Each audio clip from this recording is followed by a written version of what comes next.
Welcome to Senior Spinner's Vinyl Discovery, where every week I dig through hundreds of new vinyl releases looking for music outside my usual musical box. This week, there were 380 releases. After applying my LEWD filter, loud, explicit, weird, and doesn't fit, I got that down to 35 albums that interested me. And getting from 35 to the 10 I'm sharing with you today was not easy. But that's what this show is all about. Discovery. If I wanted to stick with artists I already know, this week I could have picked Prince, Night Ranger, or Joan Jett, but I already know them. For this show, I wanted to find the ones I don't know. That's how Save Ferris ended up on my turntable. That's how Chris Pierce ended up in my digital collection. And that's what we're looking for again this week. So, 380 releases, 35 caught my attention. These are the 10 that made the cut. Let's see what we found. We're starting in Birmingham, Alabama, with a young band called Mountain Grass Unit. And if you're wondering whether that name tells you something about the music, it does. We're talking bluegrass and American roots music, but with a modern approach. Mountain Grass Unit consists of Drury Anderson, Luke Black, Sam Wilson, and Josiah Nelson, musicians whose roots together stretch back to when some of them were still preteens. Their sound combines traditional bluegrass picking and vocal harmonies with improvisation and some of the freedom you'd associate with a jam band. And Appalachian Smoke, coming August 28th on Dual Tone Records, is remarkably their debut studio album. They've already built quite a reputation with that one. The group sold out more than 30 shows in 2025 and won the International Bluegrass Music Association's Momentum Band of the Year honor. And here's another thing that caught my attention. The album was produced by six-time Grammy winner Vance Powell, whose credits include Jack White, Chris Stapleton, and Fish. There are 13 tracks with titles like Earthquake, Homebound, Darkness Rolling In, and of course, the title track, Appalachian Smoke. This is exactly the kind of selection I'm looking for with this series. A young band taking an old American musical tradition and figuring out what they can do with it today. Mountain Grass Unit, Appalachian Smoke. Now we're going somewhere completely different. The Lanskeys and War Machine. And this one actually tested the LEWD filter a little bit. The Lanskeys describe their sound as hot wave, sitting somewhere between post-punk and indie pop. Normally, seeing the words post-punk might have me reaching for that L button. But remember, the filter gets me to the listening stage. My ears make the final decision. The Lanskeys have an interesting international lineup. Liverpool-born Louis Evans on vocals, Florian von Kunzberg on guitar, Sheffield-born Anthony Cox on bass, and French musicians Antoine Cadeau and Alex Paul completing the rhythm and guitar lineup. And War Machine represents a comeback. The band returned after roughly 10 years of silence with a new lineup and an 11-track album blending influences that they associate with acts including Pulp, Talking Heads, Kaiser Chiefs, LCD Sound System, and Oasis.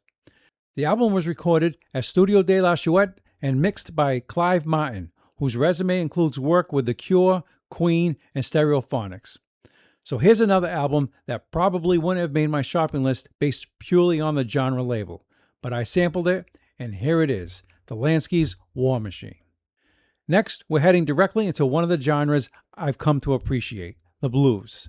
Kevin Burt is an Iowa Blues Hall of Fame inductee, a Blues Music Award winner, and a former International Blues Challenge champion. His new album, This Trip, arrives August 28th on Gulf Coast Records. It's Burt's fifth studio album and contains 11 songs built around his mixture of blues, roots, soul, and folk. The album was recorded in Waterloo, Iowa, and produced by Michael Cutsforth. And I like the philosophy behind this one. Rather than piling on production, the album is intended to put the focus on Burt's stories, voice, and humanity. That's increasingly something I find myself responding to. Give me a good musicianship, but give me a reason to listen to the words too. And at just under 40 minutes, This Trip looks like a very manageable 11-song journey. Kevin Burt, This Trip. Now here's one that really represents what I mean by going outside the box. Jadon. He's a young R&B singer, songwriter, dancer, and actor from Los Angeles. And some of you may actually have heard him before without realizing it.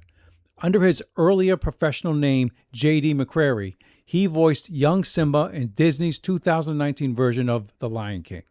He's since reinvented himself musically as Jadon, drawing from artists like Usher, Chris Brown, and Bobby Brown, and combining contemporary production with an older school R&B influence.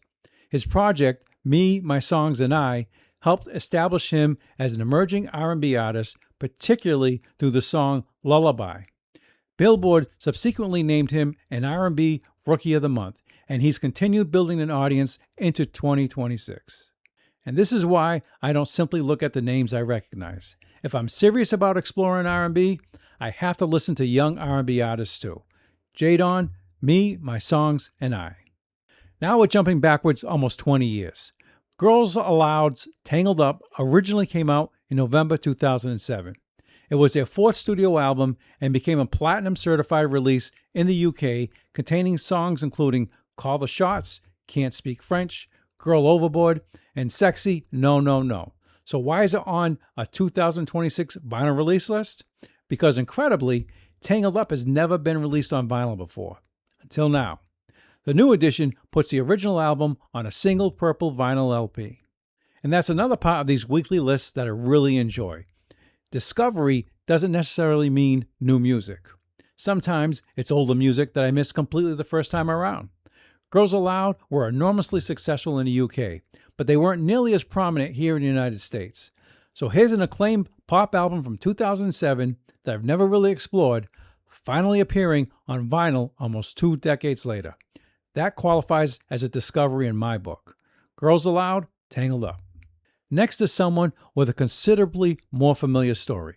Lauren Alaina first came to national attention as a runner-up on American Idol in 2011. She was a teenager then. She's now a wife, a mother, and an established country artist, and that's important to her new album, Stages. Alaina describes the record as representing the different versions of herself along the way. Dreaming, struggling, growing, and eventually becoming the person she is today. The album was produced by Joey Moy and Ben Johnson and deals with everything from growing up and life in Nashville to relationships and starting a family.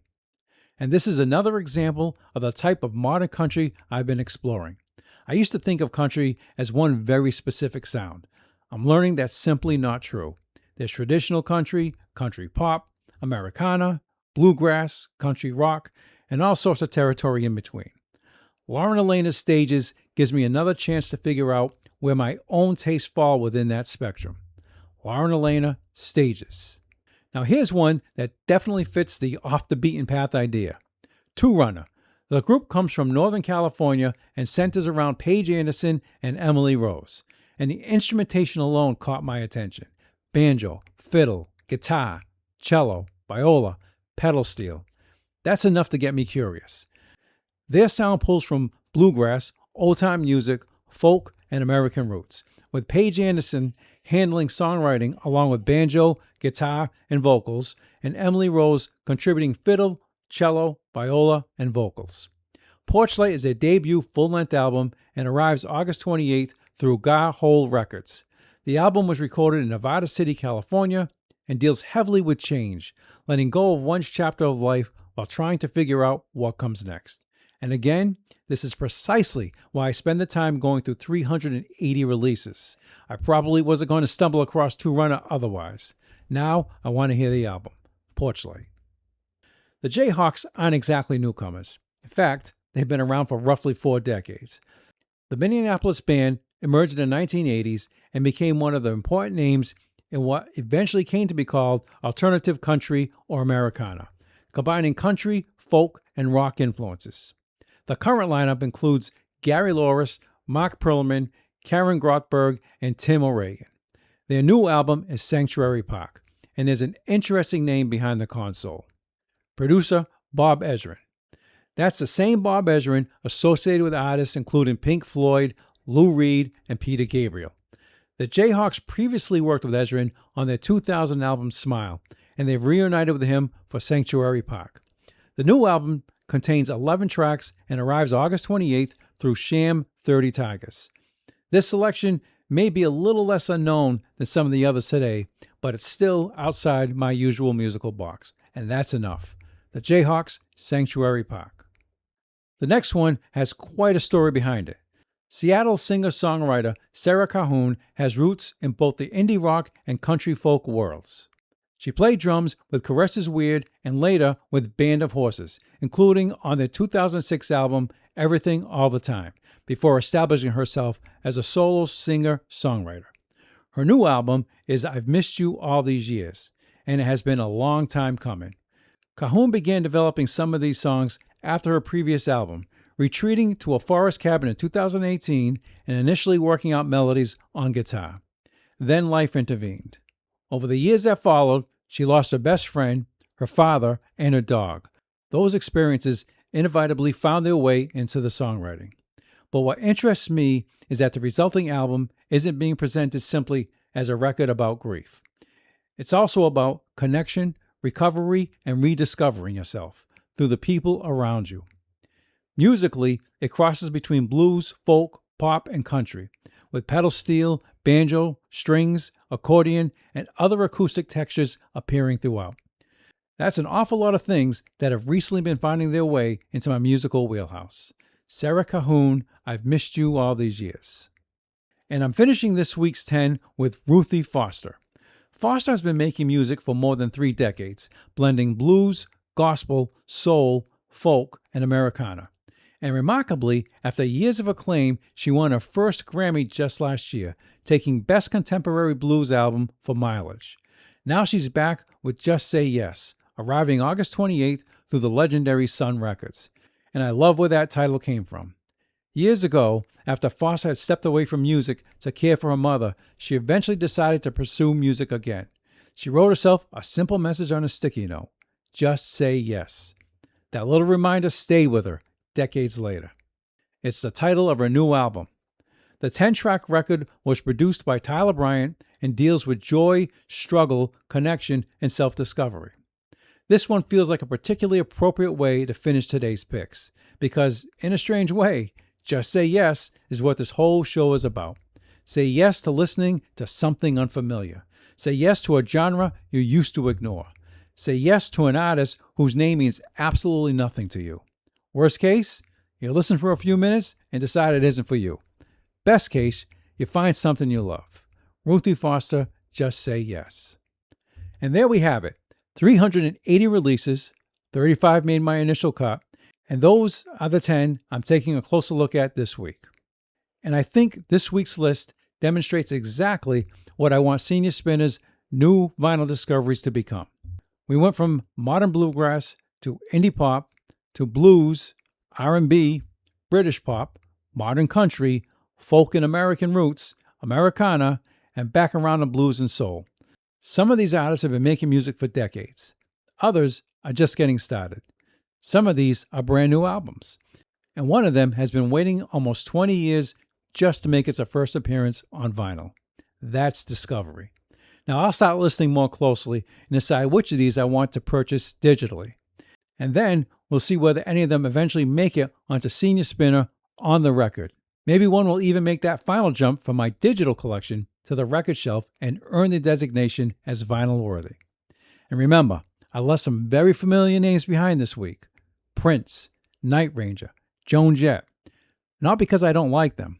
Quite the opposite. I already know them. For this show, I want to find the ones I don't know. So if there's one album among these 10 that caught your attention, let me know in the comments. And if there's something among this week's releases that I missed, tell me about that too. Because apparently 380 records aren't enough for me to go through every week. Until next time, keep spinning, keep listening, and keep discovering.